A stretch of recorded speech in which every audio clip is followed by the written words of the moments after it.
I couldn't believe it. I just wanted to scream and dance on top of a mountain in happiness. Jacob, the cutest and nicest boy in school and my longtime crush, was now single after 2 freaking years. This was finally my chance to be his girlfriend, and hopefully I'd be the last one. The competition might be tough, but I had the upper hand. We'd been seatmates in almost all of our classes, and I usually got a hi from him in the hallways. One day in the canteen, I saw him sitting at a table alone. I wondered why he wasn't with his friends. Holding my tray of food, I casually passed by his table, expecting him to notice me, but he didn't, and it made me sad. I stepped back and blurted out, "Oh, wow, pizza! Did you know that you can order it from space?" He turned towards me looking surprised. "Wow, really? That's so cool." He seemed impressed, and I felt relieved. My hands were shaking. I was so nervous, but I had to do this. "Can I sit here?" "Sure." As soon as I'd settled in my seat across from him, his face suddenly brightened up as he read a message on his phone. He looked so happy at whatever it said. "You can have all the pizza, Dana. I have to go." And he left, just like that.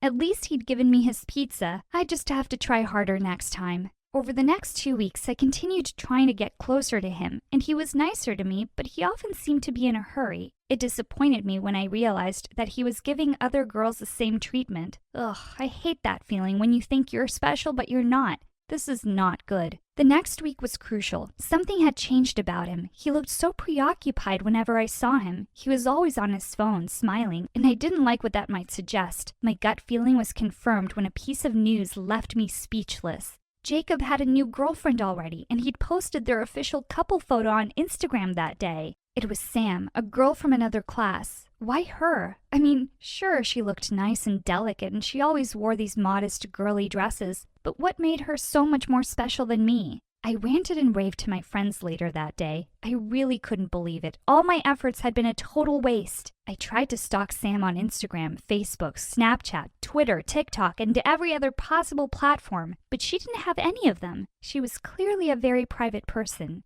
I had to find out more about her. I had to know if she deserved Jacob. One night, while out buying some cleaning sponges, a familiar face caught my attention. It was her, Sam. She was wearing a huge black hoodie with the hood almost hiding her entire face. She looked so different. She had her hands deep in her pockets as she was talking to a tall and muscular older guy with tattoos who was also wearing the same black hoodie. They were talking about something seemingly very private in a corner of the store, neither of them holding a basket or anything to buy. They looked suspicious. I hid behind the toiletries rack as I secretly observed them. They then went outside and continued talking in front of the alley. They kept cautiously looking around as if they were hiding from someone. I sensed something fishy. What was Jacob's new girlfriend up to? And what was her relationship with this guy? A few more moments passed, and the older guy handed something to her. I didn't get the chance to see what it was because she immediately shoved it in her hoodie pocket. They then walked into the alley, and I immediately ran to follow them. I squatted behind a smelly garbage can as they checked if there was anyone around. I couldn't hear what they were talking about.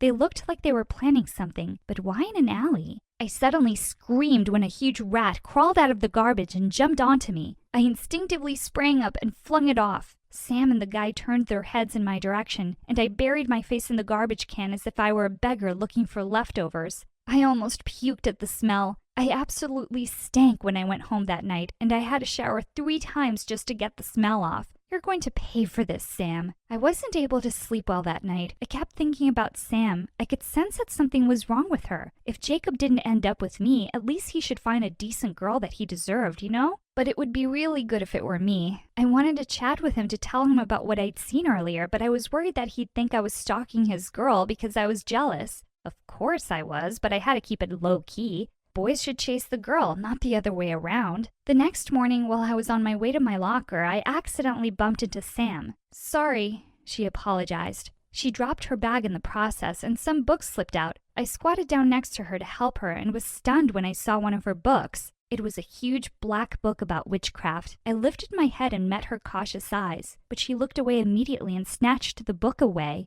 With narrowed eyes, I watched her as she rushed towards Jacob at the end of the hallway and excitedly showed him something on her phone. I was itching to know more about this girl. I went to the same grocery store that night and expected to see Sam again, and I did. She was wearing the same black hoodie again, but this time she was talking to an old lady with a crooked nose and a hunched back. The old lady was also wearing a black hoodie. Was that their uniform or something? Sam whispered something to the woman, and the woman nodded back. They then went out of the store and continued talking in the alley. I took my phone out and started recording a video of them as I followed them. I was careful not to be noticed this time. It was a bit foggy in the middle of the alley where they were standing. The lady carefully handed something to Sam, and they continued walking and disappeared in the fog. I played the video back and paused to the part where the woman gave her something. I zoomed in and realized that it was a knife. Oh no, this Samantha girl was definitely bad news. I then heard a short crying sound somewhere in the fog. What was happening there? I left my hiding place and walked further to spy on them. I needed more evidence to show Jacob.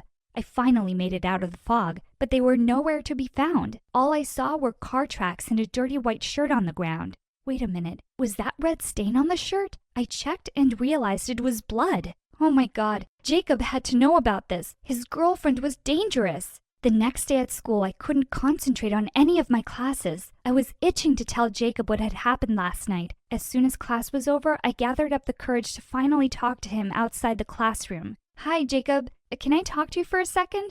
Sure, Dana. He seemed to be in a hurry, but I didn't care. He deserved to know the truth. Listen, I trailed off when Samantha appeared from behind him all of a sudden. There you are. I was looking for you everywhere, she exclaimed as she hugged him from behind. She then turned to me and smiled. Hi, I think you're the one who I bumped into yesterday. Sorry if I left so suddenly. I was in a hurry. No problem. It's Sam, right? I pretended to be cool, but deep down I was fuming. How dare she act so nice and innocent when she was holding knives in alleys at night? Yeah, and you're Dana. Nice to meet you. Sam shook my hand while giving me an adorable smile. Who would ever think that this girl was involved in such seedy stuff? As the couple walked away, Jacob looked back at me and said, "Oh, hey Dana, I forgot to tell you something. Justin will be throwing a party later at his house at 7. It would be cool if you'd come." Wait a minute. Did he really invite me to his best friend's party later? I temporarily forgot about my problem with Sam in all my excitement. It was the first time that I'd be going to a party where Jacob was, and I could barely contain myself. When the party came, I had my eyes on the new couple for the first few hours, but I got temporarily distracted when his best friend Justin came up to me and asked me if I wanted another drink. I was flattered to be noticed by him, as he was so close to Jacob, but when I returned my eyes to the couple, I couldn't see them anymore. I looked for them everywhere, but they'd already disappeared, just like that. The night was still early. Where the hell did they go? I looked up at the night sky and saw how bright and full the moon was. And then I remembered the witchcraft book and the old lady with the crooked nose and white hair. Oh my God, was Jacob in danger? I had to save him. I continued looking and saw his car roaring out of the driveway. I immediately hopped into my car and followed them, hoping that they wouldn't notice me. We arrived in a seemingly abandoned neighborhood. Jacob and Samantha finally got out of the car after stopping near a huge old house. They walked side by side with Jacob's arm around Sam. They were even giggling. Weren't they afraid of such a weird place? After parking my car in a secluded spot, I continued following them. I hid behind the bushes, a tree, a huge rock, and whatever came my way whenever they looked back to check if someone was following them. They finally arrived at the front porch of the old house, and the door was opened by the same suspicious old lady from last night. I got scared as a cold breeze gave me chills. The woman really looked like a witch. I remembered the black book and blood-stained shirt. Were they going to do some sort of ritual on Jacob? Or would they sacrifice him? Oh no. To my bewilderment, Jacob seemed pleased to see the woman. He even hugged her. Don't tell me she was Sam's mother. They went into the house, leaving the door slightly open. I took a peek inside and was shocked to see how bright and lively it was inside, with many people of different ages milling around every corner of the house. I was still watching them, processing what could possibly be happening, when the door suddenly swung open, and I gasped to see Samantha looking at me with a knowing grin on her face. "We know that you've been following us," she revealed, which made me turn as red as a tomato. I bowed my head as I fiddled with my fingers. "It's okay, Dana. You can join us if you want." Jacob appeared in front of me, and what he said relieved me. "What is this place?" I asked. "This is one of my grandfather's old properties, and my father and I decided to make it a home for beggars and homeless people," Sam started to explain. "So, those nights in the alley?" I trailed off. I needed more answers. Sam explained further. Whenever I have time, I look for beggars and bring them here with the help of other people. There were a lot of them in the area, and some of them even had injuries from fighting for food. That's why you saw me there." She then introduced me to the old lady, who was her latest recruit. They also revealed that every other day, Jacob would go with Sam to help her and her mom while tending to these people's needs, such as food and clothing. I was speechless about what I had found out. I watched the new couple as they bonded with the beggars while they ate. They looked so happy with what they were doing, and as Jacob and Sam looked into each other's eyes, I felt the love and connection between them. This melted my heart way more than Jacob's smile. Samantha was actually an angel, and indeed, you can't judge a book by its cover. At that moment, I finally realized that she was perfect for Jacob, and I didn't feel jealous at all. I ended up being good friends with them from then on. I also helped them from time to time. About my feelings for Jacob, I didn't understand why, but I just woke up one day realizing that I had finally accepted that we weren't meant for each other.